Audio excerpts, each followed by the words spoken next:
This week on Days of Our Steelers, the Steelers head to Carolina to take on the Panthers, a team that are doing worse in the preseason than the Steelers. Now, the Steelers right now are 3-0. They're one of the only two teams that are going to play 4 preseason games, and this is their final one. The other team being the Cowboys, who they beat in the Hall of Fame game 16-3.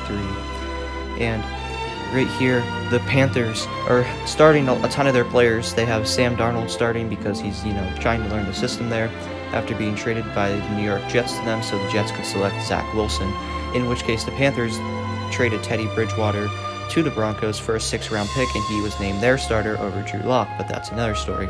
So the Steelers are 3-0, and if they go 4-0, I'll be concerned. And I love seeing them win, and if they win, cool, but if they lose, I'll be fine with it. A, because it's preseason, and B, because the 2008 Detroit Lions and the 2017 Cleveland Browns both went 4-0 in the preseason, so by all means, I'm okay with losing this game. And the other storyline in heading this game is Dwayne Haskins and Mason Rudolph. Who will get QB number 2? It looks like Rudolph right now has the lead in that competition, even though in my opinion he shouldn't, but he has an unfair advantage, if you ask me. So we're going to need a good performance from Haskins to really solidify his QB2 job, because honestly, if Haskins makes one slip-up, I don't think he'll even be the backup. And it's sad to say because he has much more potential than Mason Rudolph. I like him so much more. He's more mobile. He's more athletic. He has a stronger arm, but he started this game, and that wasn't necessarily Haskins' fault. It probably should have been caught by Watt. Could have been better ball placement, but that's intercepted by Brian Burns. And Darnold is swarmed, and he is sacked. Steelers defensive line getting to Sam Darnold right here. It looks like they're at the Steelers' 31-yard line, threatening to score. It's 3-0 right now. Start the second quarter, and he is swarmed, and the ball is loose, and it's picked up by the Panthers, and they're going to have to attempt a very, very long field goal. Graham Gano lines up to take the kick, and this one is no good. So the Steelers' defense holds, and they allow absolutely no points on that drive. Very clutch sack by the Steelers. As Haskins fakes the handoff, he's scrambling. He's rolling out, and he delivers a dime to Chase Claypool. That's something that I don't even think Mason Rudolph could do. He probably would have just stayed in the pocket, stood there because he's a statue in the pocket. And he only relied on chucking up to Claypool, and that's the only reason why we did decent against the Browns whenever he played last year. And he did look slightly better, but he's not anything promising. He has no promise. We've already seen the best of Mason Rudolph, unfortunately. I wish I could say otherwise, so we need Haskins to perform better. That interception wasn't his fault, but he hasn't done anything spectacular so far. As number 87 is going to take that one, and they're going to have to punt this football away. And it's not Presley Harvin, which means that their punter is worse than ours. Haha, take that. And, we're going to get roughing the punter, aren't we? You serious? The ball goes to Sexton. He loses the ball, and this one is going to be picked up by the Panthers. Oh, no. It's handed off to 18, and that's going to be a touchdown. But that may not count simply because of the roughing the punter before the play began. So that is not going to count as a touchdown. But luckily, the Panthers go in, and they score. And that is going to be a touchdown for Carolina. Benny Snell's in the game for the Steelers, but the Panthers are up 10-0 right now, halfway through the second quarter. As the handoff to Claypool, this is the play that they did against the Eagles. It scored them a touchdown at the goal line, and he's going to get a first down for the Steelers. As Sam Darnold takes the snap, he's looking to throw. He surveys the field, and it's caught. And 30 is going to go all the way down the field about the 29-yard line, and that's going to be a first down for Carolina. As right here, Sam Darnold, another handoff to someone that isn't Christian McCaffrey, because if he gets injured in the preseason, they are screwed. And honestly, I hope not, but odds are, if past trends continue, he'll get injured in the regular season, and a lot of teams' fantasy leagues are going to get destroyed if they took him number 1 overall. Now, I personally got him in a steal. I got him in the second round.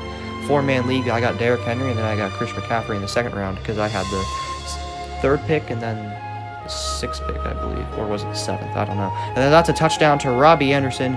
He just signed a new deal with the Panthers, reconnecting with Sam Darnold, the teammate of his whenever they were both on the Jets formerly together. As that one's going to be a first down.